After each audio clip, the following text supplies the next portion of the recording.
Assalamualaikum warahmatullahi wabarakatuh. Terima kasih sudah mengklik video ini. Malam ini saya akan menceritakan sebuah kisah yang sangat mengerikan tentang kecelakaan kerja di laut.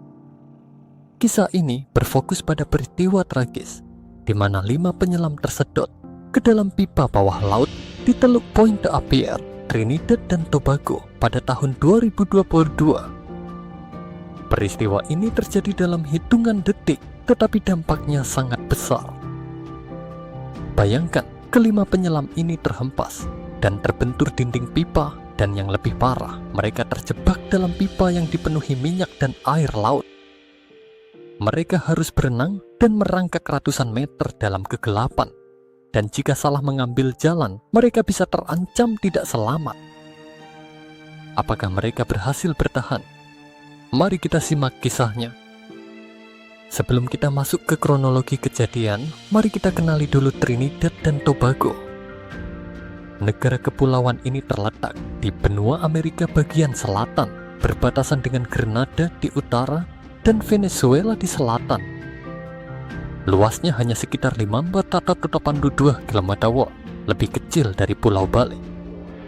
Trinidad dan Tobago memiliki sejarah yang kompleks. Pada tahun 1898, negara ini dijadikan koloni oleh Spanyol setelah kedatangan Christopher Columbus. Setelah berabad-abad dijajah, pada tahun 1972, mereka akhirnya meraih kemerdekaan. Sejak saat itu, pemerintah mulai memanfaatkan sumber daya alam, termasuk gas dan minyak bumi. Pemerintah mendirikan perusahaan pengeboran minyak bernama Paria Field Trading Company. Perusahaan ini memiliki beberapa anjungan minyak, salah satunya di lepas pantai Pointe-à-Pierre. Dengan bantuan perusahaan minyak asal Amerika, Texaco, Paria Field Trading meraih kesuksesan besar, menghasilkan sekitar 35.000 barel minyak per hari. Namun, pada tahun 2017, perusahaan ini mengalami kerugian besar dan terpaksa melakukan pemutusan hubungan kerja (PHK) terhadap banyak karyawan. Setelah itu, mereka memutuskan untuk membersihkan anjungan minyak yang tidak terpakai dan menyewa 5 penyelam profesional dari perusahaan Land and Marine Constructing Services (MCS). Pada tanggal 25 Februari 2022, kelima penyelam Christian, Kasim, Yusuf, Risi, dan Fizal mulai melakukan tugas mereka. Namun, saat mereka membersihkan pipa, sebuah kejadian naas terjadi.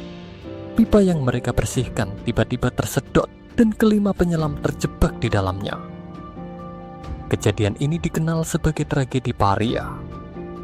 Dalam hitungan detik, mereka tersedot ke dalam pipa dan terhempas ke dindingnya. Di dalam pipa, mereka tidak bisa bernapas karena terisi minyak dan air. Mereka harus mencari jalan keluar dalam kegelapan, dan jika salah langkah, mereka bisa kehilangan nyawa. Setelah terjebak, Chris, salah satu penyelam, menemukan rongga di dalam pipa yang memungkinkan mereka bernapas. Dia berusaha mencari teman-temannya dan mendengar suara Kazim yang juga terjebak. Mereka semua berusaha untuk tetap tenang dan mencari cara untuk keluar. Chris kemudian memutuskan untuk berenang ke permukaan dan mencari bantuan. Meskipun teman-temannya khawatir, Chris bertekad untuk menyelamatkan mereka.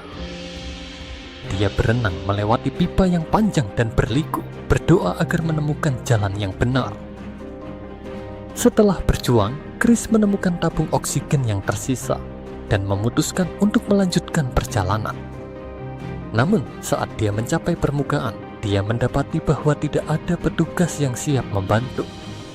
Chris berteriak meminta tolong, dan akhirnya beberapa petugas mendengar suaranya dan menariknya ke atas. Setelah diselamatkan, Chris meminta petugas untuk menyelamatkan teman-temannya yang masih terjebak. Namun, perusahaan Paria melarang penyelamatan karena dianggap terlalu berisiko. Masyarakat pun marah dan menuntut agar penyelamatan segera dilakukan. Sayangnya, keempat penyelam lainnya, Kazim, Yusuf, Risi, dan Fizal, ditemukan dalam kondisi meninggal dunia.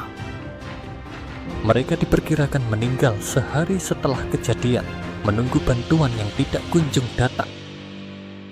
Kisah ini adalah pengingat betapa pentingnya keselamatan kerja dan tanggung jawab perusahaan terhadap karyawan. Chris yang selamat harus menghadapi trauma dan rasa bersalah yang mendalam. Hingga kini, kasus ini masih bergulir di pengadilan dan kita berharap agar keadilan segera ditegakkan. Mari kita doakan agar keempat penyelam yang meninggal diterima di sisi Tuhan Yang Maha Esa dan semoga Chris bisa pulih dari traumanya. Terima kasih telah menonton video ini. Jika kalian suka, jangan lupa untuk like, komen, dan subscribe untuk informasi menarik lainnya. Sampai jumpa di video selanjutnya.